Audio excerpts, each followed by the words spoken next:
नमस्कार. बाळमामाचे दर्शन या यूट्यूब चॅनलवरती सर्वांचं स्वागत आहे. भक्तांनो, मी आज तुम्हाला या व्हिडिओच्या माध्यमातून देवघर जागृत असलेले बाळमामांचे संकेत काय आहेत याबद्दलची मी तुम्हाला थोडक्यात माहिती सांगणार आहे. भक्तांनो, ठीक आहे, तर चला पाहू दे. हा व्हिडिओ बघायच्या अगोदर तुम्हाला जर चॅनलवरती तुम्ही नवीन असाल तर चॅनलला सबस्क्राईब करा, लाईक करा, कमेंट करा, ठीक आहे. तर भक्तांनो, देवघर जागृत असणे म्हणजे आपल्या घरात दैवी ऊर्जा सक्रिय असणे. ही ऊर्जा डोळ्यांनी दिसत नाही, पण मन, विचार आणि वातावरणातून जाणवते. जेव्हा देवघर जागृत असते तेव्हा घरात एक वेगळी शांतता जाणवते. मन सतत स्थिर राहते आणि कोणत्याही कारणाशिवाय आनंद वाटतो. भक्तांनो, असा अनुभव येतो की आपण कधीच एकटे नाही. आपल्याभोवती कोणीतरी दैवी शक्ती आपल्यावर लक्ष ठेवून आहे अशी भावना निर्माण होते. भक्तांनो, बाळमामा सांगतात, रात्री झोपताना भीती वाटत नाही, उलट सुरक्षितेची भावना वाढते. घरात सकारात्मक कंपन सतत जाणवत राहतात. देवघरात बसल्यावर मन आपोआप शांत होते. बाहेर कितीही तणाव असला तरी देवासमोर बसल्यावर तो कमी होतो. भक्तांनो, मनात येणारे नकारात्मक विचार हळूहळू कमी होतात. त्यांच्या जागी विश्वास, श्रद्धा आणि सकारात्मकता वाढते. देवाला प्रार्थना करताना डोळ्यात आपोआप अश्रू येतात. हे अश्रू दुःखाचे नसतात, तर अंतर्मनातून येणाऱ्या भक्तीचे असतात. आपण देवाकडे काही मागितल्यावर लगेचच मन हलके वाटते. जणू काही आपली गोष्ट कोणीतरी ऐकत आहे अशी जाणीव होते. बाळमामा म्हणतात, अरे माझ्या बाळांनो, काही वेळा देवघरातून मंद सुगंध येतो. कोणताही अगरबत्ती किंवा अत्तर न लावता सुद्धा हा अनुभव येतो. दिवा लावल्यावर, भक्तांनो, दिवा लावल्यावर त्याची ज्योत स्थिर राहते. ही स्थिरता घरातील सकारात्मक ऊर्जेचे प्रतीक मानली जाते. देवघरात बसल्यावर वेळ कसा जातो हे समजत नाही. तासनतास बसूनही मनाला कंटाळा येत नाही. आपल्या मनात अचानक चांगले विचार येऊ लागतात. इतरांना मदत करण्याची भावना वाढते. घरात भांडणे कमी होतात आणि प्रेम वाढते. कुटुंबातील लोकांमध्ये समजूतदारपणा वाढतो. देवघरात काही वेळा घंटानाद किंवा हलके आवाज जाणवतात. हे आवाज भीतीदायक नसतात, तर शांततेचा अनुभव देणारे असतात. स्वप्नांमध्ये देवाचे दर्शन किंवा संकेत भक्तांनो चांगले दिसू लागतात. ही स्वप्ने मनात समाधान देतात आणि दिशा दाखवतात. काही वेळा अचानक समस्या सुटतात. ज्याचा मार्ग दिसत नव्हता त्याचे उत्तर सहज मिळते. देवघरात ठेवलेल्या फुलं जास्त वेळ ताजे राहतात. ही सुद्धा सकारात्मक ऊर्जेची एक खूण मानली जाते. मनात श्रद्धा वाढत जाते आणि शंका कमी होतात. आपण जे काही करतो त्यामध्ये देवाची साथ आहे असा विश्वास निर्माण होतो. देवघरात बसल्यावर ध्यान करणे सोपे जाते. मन एका ठिकाणी स्थिर राहते. आपल्याला जीवनात योग्य निर्णय घेण्याची ताकद मिळते. गोंधळ कमी होतो आणि स्पष्टता मिळते. देवघर जागृत असल्याचा सर्वात मोठा संकेत म्हणजे आपल्या मनात सतत देवाची आठवण राहते. कोणतेही काम करताना आपण देवाचे नाव घेतो. ही सवय आपोआप लागते. भक्तांनो, जबरदस्तीने नाही. आपल्याला वाईट गोष्टींपासून दूर राहण्याची इच्छा होते. चांगल्या मार्गावर चालण्याची प्रेरणा मिळते. देवघर जागृत असणे म्हणजे फक्त चमत्कार नाही, तर आपल्या मनातील बदल, विचारातील शुद्धता आणि जीवनातील सकारात्मकता आहे. भक्तांनो, जेव्हा मन, घर आणि वातावरण हे सर्व शांत आणि पवित्र वाटते तेव्हाच समजावे की आपले देवघर खऱ्या अर्थाने जागृत आहे. भक्तांनो, या गोष्टीकडे, या उपायांकडे आणि या संकेतांकडे आपण लक्ष दिलं तर आपल्यावर देवाची कृपा, आपल्यावर बाळूमामांचा आशीर्वाद सतत आपल्या जीवनामध्ये राहतो. लक्षात ठेवा, आयुष्यामध्ये आपल्या बाळूमामांचा आशीर्वाद कायमस्वरूपी राहतो, एवढे लक्षात ठेवायचं आहे. भक्तांनो, आता देवघर जागृत असणे म्हणजे केवळ पूजा किंवा दिवा लावणे नाही, तर त्या ठिकाणी देवत्वाची जाणीव सतत जिवंत असणे होय. जेव्हा देवघर जागृत होते तेव्हा घरातील ऊर्जा हळूहळू बदलायला लागते. जिथे आधी ताण, चिंता आणि नकारात्मकता होती तिथे आता शांतता आणि समाधान येते. आपल्याला जाणवते की घरातील वातावरण हलके झाले आहे. जणू काही एखादे ओझे कमी झाले आहे. भक्तांनो, बाळमामा सांगतात, अचानक मनात येणारे भीतीचे विचार कमी होतात. रात्री एकटे असतानाही मन स्थिर आणि धैर्यवान वाटते. देवघर जागृत असल्याचा एक महत्त्वाचा संकेत म्हणजे तुमच्या मनात देवांशी भक्तांनो संवाद सुरू होतो. तुम्ही देवाशी बोलता आणि तुम्हाला उत्तर ही मिळण्यासारखे वाटते. हे उत्तर शब्दात नसते पण भावनेतून आणि अंतर्मनातून येते. कधीकधी एखादा प्रश्न मनात येतो आणि थोड्याच वेळात त्याचे उत्तर आपोआप मिळते. हे उत्तर एखाद्या व्यक्तीमार्फत, एखाद्या विचारातून किंवा अचानक आलेल्या प्रेरणेतून मिळते. भक्तांनो, देवघर जागृत असल्यावर तुमची अंतप्रेरणा खूप मजबूत होते. तुम्हाला काय योग्य आहे आणि काय चुकीचे आहे हे स्पष्ट कळते. भक्तांनो, तुम्ही चुकीचा निर्णय घेणार असाल तर मन आपोआप तुम्हाला थांबवते. देवघरात बसल्यावर श्वास शांत होतो, शरीर हलके वाटते आणि मन ध्यानात सहज वाटते. भक्तांनो, काही वेळा शरीरात हलके कंपन जाणवतात. ही कंपने भीतीदायक नसून ऊर्जेची जाणीव असते. देवघर जागृत असल्यावर तुमच्या घरात येणाऱ्या लोकांनाही एक वेगळी शांतता आणि समाधानता जाणवते. भक्तांनो, बाळूमामा सांगतात की अरे माझ्या बाळांनो, काही लोक म्हणतात तुमच्या घरात खूप छान वाटतं. हेच त्या जागृत ऊर्जेचे लक्षण असते. देवघरात वेळ घालवण्याची इच्छा वाढते. जबरदस्तीने नाही तर मनापासून तिथे बसावंसं वाटतं. तुमच्या बोलण्यात आणि वागण्यात सौम्यता येते. राग कमी होतो आणि संयम वाढतो. ज्याच्याशी आधी मतभेद होते त्याच्याबद्दलही तुमच्या मनात क्षमा निर्माण होतात. देवघर जागृत असल्यावर योगायोग वाढतात. पण हे योगायोग नसतात, ते दैवी संकेत असतात.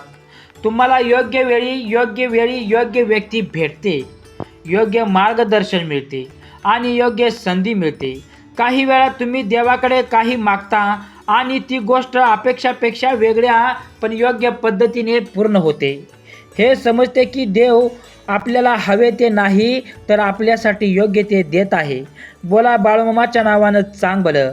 देवघर जागृत असल्यावर तुमच्या घरात नकारात्मकता शक्ती टिकत नाही. वाईट नजरेचा किंवा नकारात्मक ऊर्जेचा प्रभाव कमी होतो. घरात अचानक होणाऱ्या अडचणी कमी होतात. कामे सुरळीत होऊ लागतात. देवघरातील मूर्ती किंवा फोटो बघताना तुम्हाला जिवंतपणा जाणवतो. जणू काही देव तुमच्याकडे पाहत आहे आणि तुमच्या भावना समजत आहे. काही वेळा देवाचे नाव घेतल्यावर अंगावर शहारे येतात. ही सुद्धा दैवी स्पर्शाची अनुभूती असते. देवघर जागृत असण्याचा आणखी एक संकेत म्हणजे तुम्हाला स्वतःमध्ये बदल जाणवतो. तुम्ही अपेक्षापेक्षा शांत, समजूतदार आणि सकारात्मकता होता. भक्तांनो, तुमच्या डोक्यामध्ये, तुमच्या मनामध्ये सकारात्मक विचार सारखे गोतळतात. लक्षात ठेवा, लहान गोष्टीवर राग येणे कमी होते. तुम्हाला इतरांच्या दुःखाची जाणीव होऊ लागते आणि त्यांना मदत करण्याची इच्छा निर्माण होते. देवघर जागृत असणे म्हणजे बाहेरचा चमत्कार नाही तर आतला परिवर्तनाचा प्रवास आहे. जेव्हा तुमचं मन शुद्ध होतं, विचार सकारात्मक होतात आणि जीवनात समाधानता येते, तेव्हा समजावं की देवघर जागृत आहे. बोला बाळूमामाच्या नावानं सांग बरं. आता भक्तांनो, बाळूमामा म्हणतात आपल्या भक्तांना देवघर जागृत करण्यासाठी बाहेर काही करायची गरज नाही. सगळं काही आपल्या मनात सुरू होतं. देवघरात ठेवलेली मूर्ती किंवा फोटो जागृत होतात, पण त्यासाठी आधी तुमचं मन जागृत असायला हवं. ज्या घरात श्रद्धा असते तिथे देव आपोआप येतो. ज्या मनात विश्वास असतो, ज्याच्या मनात श्रद्धा असते तिथे चमत्कार घडतात. बाळूमामा सांगतात अरे माझ्या भक्तांनो, बाळूमामा म्हणतात आपल्या भक्तांना देवाला मोठ्या पूजा नाही हव्यात. देवाला हवं असतं फक्त खरं मन.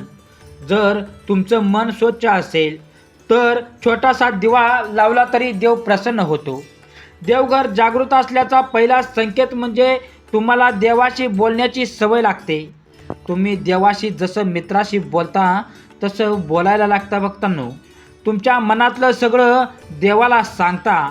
बाळूमामा म्हणतात अरे माझ्या बाळांनो, देव दूर नाही, तो तुमच्या श्वासात आहे. जेव्हा तुम्ही हे अनुभवाल तेव्हा समजावं की तुमचं देवघर जागृत झालं आहे. देवघरात बसल्यावर तुम्हाला शांतता मिळते. पण बाळूमामा सांगतात ही शांतता देव देत नाही, ती तुमच्या श्रद्धेतून येते. ज्या घरात देवाचं नाव घेतलं जातं तिथे वाईट शक्ती टिकून शकत नाही भक्तांनो. देवघर जागृत असल्याचा तुमचं नशीब बदलायला लागतं भक्तांनो. पण हा बदल हळूहळू आणि योग्य वेळेत होतो. बाळूमामा म्हणतात, देव कधीच उशिरा करत नाही, तो फक्त योग्य वेळेची वाट बघतो. तुम्ही देवाकडे काही मागितलं आणि ते लगेच मिळालं नाही तरी निराश होऊ नका. कारण देव तुम्हाला हवं ते नाही तर तुम्हाला योग्य ते देतो आहे. देवघर जागृत असल्यावर तुमच्या घरात अनपेक्षित मदत मिळते. काही भक्तांनो, कधी एखादा माणूस मदतीला येतो, कधी एखादा मार्ग अचानक सापडतो. बाळूमामा म्हणतात, अरे माझ्या बाळांनो, जिथे श्रद्धा आहे तिथे मार्ग आपोआप तयार होतो. देवघर जागृत असणं म्हणजे फक्त चमत्कार दिसणं नाही, तर तुमच्या जीवनात बदल होणं आहे. तुमचा स्वभाव बदलतो, तुमच्या बोलण्यात गोडवा येतो, राग कमी होतो आणि संयम वाढतो. तुम्हाला वाईट सवयी सोडण्याची इच्छा होते, तुम्ही चांगल्या गोष्टीकडे वळता. बाळूमामा म्हणतात, देवाला शोधू नका, स्वतः बदला, देव आपोआप सापडेल. देवघर जागृत असल्यावर भक्तांनो, तुम्हाला एक गोष्ट कायम जाणवते, मी एकटा नाही. ही भावना खूप मोठी असते, कारण ती तुमच्या आयुष्यात धैर्य आणते. कितीही मोठं संकट आलं तरी तुम्ही घाबरत नाही. तुमच्या मनात एक आवाज येतो, देव देव माझ्यासोबत आहे. बाळूमामा सांगतात, ज्याच्या मनात देव आहे त्याला कुणीच भीत नसते. देवघर जागृत असण्याचा शेवटचा सर्वात मोठा संकेत म्हणजे तुम्हाला आयुष्यात समाधान मिळते. जास्त मिळालं नाही तरी चालतं, पण जे आहे त्यात तुम्ही आनंदी राहता. हीच खरी देवाची कृपा आहे भक्तांनो, तुम्हाला याबद्दलची एक छोटीशी कथा सांगणार आहे मी. एका छोट्या गावात गणेश नावाचा एक साधा माणूस राहत होता. त्याचं आयुष्य खूप साधं होतं, पण मन नेहमी चिंतेत असायचं. घरात सतत भांडणं, पैशाची अडचण आणि मनात एकटेपणाची भावना. त्याला असं वाटायचं की मी कितीही प्रयत्न केला तरी काहीच बदलत नाही. गणेशच्या घरात एक छोटंसं देवघर होतं, पण ते फक्त नावापुरतं होतं. ना रोज पूजा, ना दिवा, ना मनापासून प्रार्थना. एके दिवशी गावात संत बाळूमामांचा सत्संग झाला. गणेश तिथे गेला, पण मनात शंका घेऊनच. सत्संगात बाळूमामा म्हणाले, देव दूर नाही, तो तुमच्या घरात आहे, पण तुम्ही त्याला जाग केला आहे का? हे वाक्य गणेशच्या मनावर खूप करून गेलं. लक्षात ठेवा, विचार करून गेलं. त्याने विचार केला, माझ्या घरात देव आहे, पण मी कधी त्यांच्याशी बोललो नाही. त्या दिवसापासून गणेशने एक छोटा निर्णय घेतला. दररोज सकाळी आणि संध्याकाळी देवघरात बसायचं. पहिल्या दिवशी तो बसला, पण मन शांत होत नव्हतं. दुसऱ्या दिवशी तो बसला, पण विचार थांबत नव्हते. तिसऱ्या दिवशी त्याने फक्त एवढंच म्हटलं, देवा, मला काही कळत नाही, पण तू माझ्यासोबत राहा. हळूहळू त्याची सवय झाली. तो रोज देवाशी बोलू लागला. कधी आनंद सांगायचा, कधी दुःख सांगायचा, कधी शांत बसायचा. काही दिवसांनी त्याला एक गोष्ट जाणवली, त्याचं मन हलकं होत होतं. घरातले भांडण कमी होऊ लागले. त्याला राग हळूहळू कमी झाला त्याचा. एक दिवस त्याची पत्नी म्हणाली, काय झालं तुला? तू आधीसारखा चिडत नाहीस. गणेश फक्त हसला. त्याला उत्तर मिळत होतं, देवघर जागृत होत होतं. एक रात्री तो देवघरात बसला होता. दिवा शांतपणे पेटलेला होता. अचानक त्याच्या मनात एक विचार आला, मी एकटा नाही. तो विचार इतका खोल होता की त्याच्या डोळ्यातून अश्रू आले. त्या दिवशी त्याने काहीही सांगितलं नाही, मागितलं नाही, फक्त देवाचे आभार मानले. काही महिन्यांनी त्याच्या आयुष्यात बदल दिसू लागले. त्याला नोकरीत संधी मिळाली, घरात आनंद वाढला आणि सगळ्यात महत्त्वाचं, त्याला मनशांत मिळाली. एके दिवशी तो पुन्हा बाळूमामांच्या दर्शनाला गेला.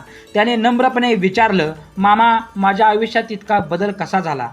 बाळूमामा हसले आणि म्हणाले, तू देवाला जाग केलं नाहीस, तू स्वतःला जाग केला आहेस. देव तर आधीपासून तुझ्या घरात होता, पण आता तू त्याला अनुभवायला लागला आहेस. गणेशच्या डोळ्यात अश्रू आले.